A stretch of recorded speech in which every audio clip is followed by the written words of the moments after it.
đã ghi nhận 606 ca nhiễm virus, cùng 10 trường hợp tử vong, thấp hơn rất nhiều so với đa số các nước hiện tại.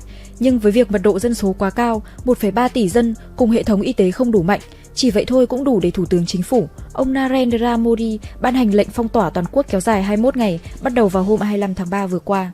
Lệnh phong tỏa được Ấn Độ thi hành một cách cực kỳ khắc nghiệt, sẽ không có ai được phép ra ngoài, trừ trường hợp khẩn cấp, nhằm tránh để quốc gia rơi vào tình cảnh tương tự với những gì đã xảy ra với Trung Quốc, Ý, Tây Ban Nha và Mỹ.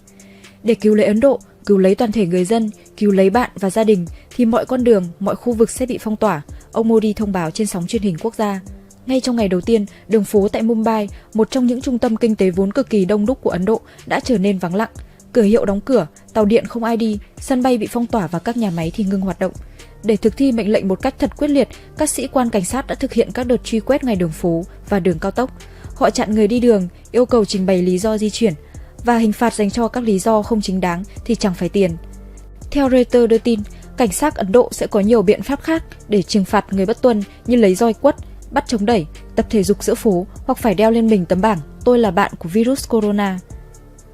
Muhammad Alim, 40 tuổi, nhân viên tại một nhà thờ Hồi giáo, mới đây đã chở một quả phụ và 3 con đến đồn cảnh sát để trình báo về vụ cãi vã với hàng xóm. Những gì xảy ra ở đó thực sự nằm ngoài dự đoán của Alim. Khi đến nơi, viên cảnh sát đưa cho tôi một tấm bảng và bắt đầu chụp ảnh. Alim chia sẻ với Reuters. Tôi sợ lắm, tôi không biết gặp ai để phản ánh bây giờ. Alim nói, đồng thời cho rằng cảnh sát đã có lời lẽ xúc phạm mình.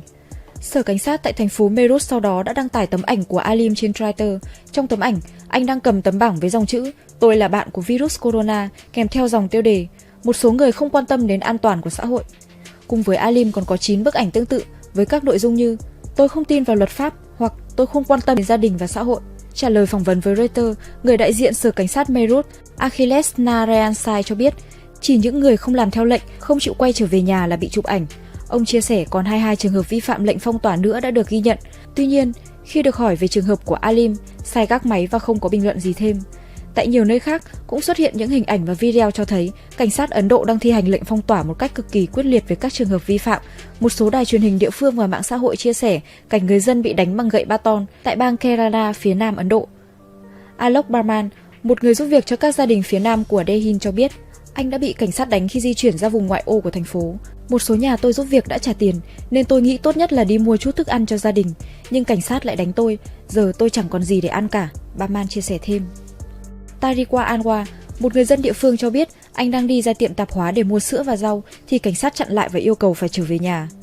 Ở Lucknow, thủ phủ bang Uttar Pradesh, nhiều trường hợp vi phạm tuy không bị đánh đập nhưng phải tập thể dục bằng động